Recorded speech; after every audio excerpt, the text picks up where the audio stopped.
Hey everybody, I was asked to give a little bit of information about TeachFX and how it's been used in my classroom.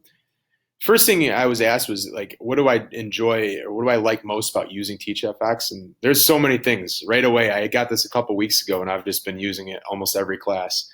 First thing I would like to say about it is usually when I'm asked to do some sort of app or something like that, they ask it in such a way where like there's clearly a purpose in terms of we want you to do more of this, right? So in case and like for something like this, we want you to talk less as a teacher, or we want you to do this, we want more group time.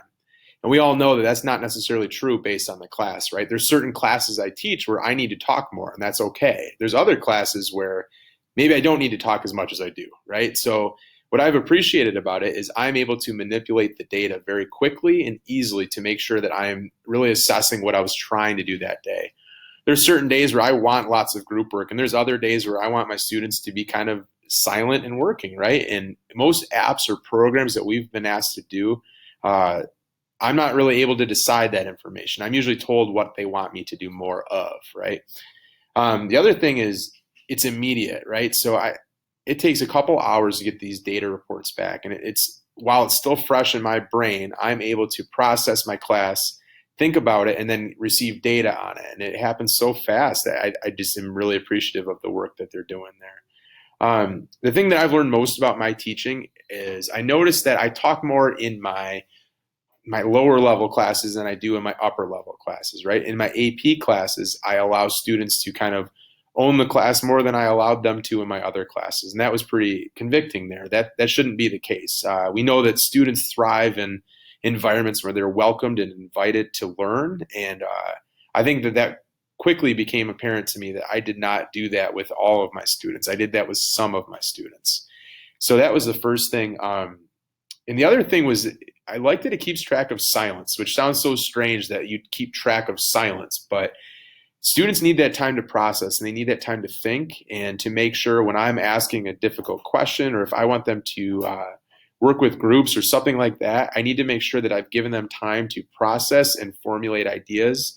There's plenty of students that thrive in a kind of chaotic participatory class. There's other students that do not, right? We know that there's plenty of students that need time to process, who would like to get their ideas kind of more set in stone before they're asked to kind of share that with a classmate, as that could be pretty scary for many kids. So silence was huge, and also just noticing what I was doing in terms of talking in a class. Was it intentional, or was I kind of just, it's easier for me to talk about it versus letting someone else do the work, right? Um, how does it compare to other ed tech tools in the district? I'm in a district that has a lot of different ed tech tools, and I'll tell you, this is the easiest one to navigate, right? You sign on and you're ready to go. And there's not a whole lot in terms of setup that you need to do. You do not need a microphone. You can do it on your phone, your iPad, your computer. Um, it's just so easy to use. Today I was doing writing conferences with students in the hallway, so I had it on my phone.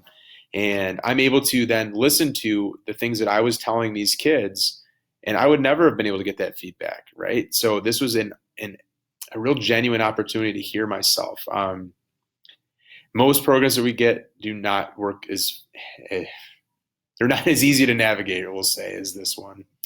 Would I recommend this to other people? Absolutely. This would work for a lower level teacher in terms of you teach lower level students. This would work for a teacher who teaches high level students. There is something to learn for all teachers.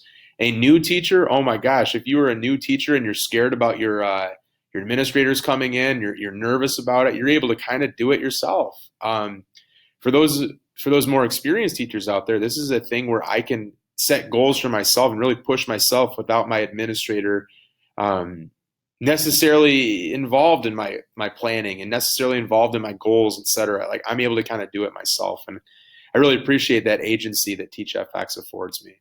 So thank you for your time. If you have any questions, feel free to contact me then. Thank you.